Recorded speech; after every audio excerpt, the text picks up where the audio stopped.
Fans want to see the best players playing in the best venues, in the best events.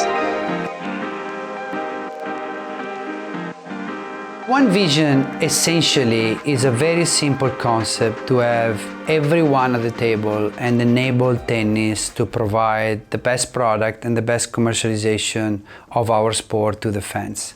Imagine a board where you have Grand Slams, Masters, 500 to 50 on one side, and then we have all the players on the other side, both ATP and WTA. What we need is the ability for that product to be capable of adapting to the market and mostly to the fans' need, but not only to the technology innovation, obviously, because by the day, by the month, how we consume content, it changes completely. I mean, if I look at the last 10, 15 years, the way my kids consume entertainment is completely different to what I used to do or the people of my generation. So that one single board would be basically empowered to make the product decision. And then you need a commercial powerhouse, which we call Tennis Ventures, where you put all the central commercial rights.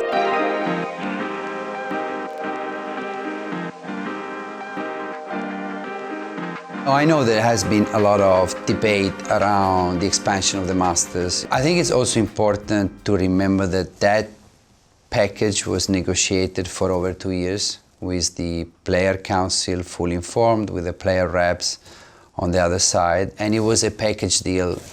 And also in exchange, the players achieved the transparency on the financial of the Masters and the profit sharing formula, which has already delivered value. They also have achieved, a higher base price money as a consequence.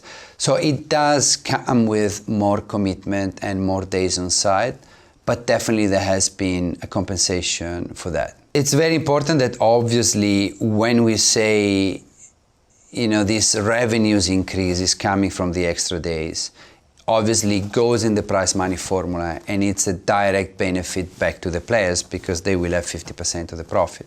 And I do understand that from a player standpoint, you could feel like, but I spend more time on the road, I play more matches.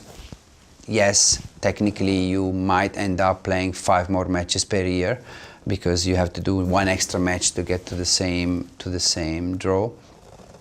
But also there is the counter argument in terms of job, because I always felt was unfair, and I have been in that position a number of times, to be ranked 50 to 55, 60, you could be a top 100 player and not getting in the main draw in any of the Masters other than Indian Wells and Miami.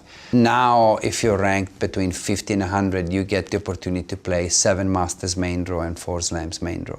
That also makes a big financial difference for those players. On top of the fact that all the revenue generated by the expanded Masters enable the bonus pool now to go from 12 players to 30 players, and have enabled the variable bonus pool, actually the profit sharing, to be shared with all the players that actually have participated in the expanded Masters. It would have been impossible for the players to achieve the financial transparency and the profit sharing formula without the Master expansion. That's a fact. So the alternative, the system in which we were, which was removing commitment, removing days, changing the finals from best of 5 to best of 3, so keep removing from our premium product, it definitely was going in the direction of weakening our tour. And weakening the tour means weakening the players' tours, because the players own 50% of the tour. Ultimately, we should not forget that the fans want to see the best players playing in the best venues, in the best events.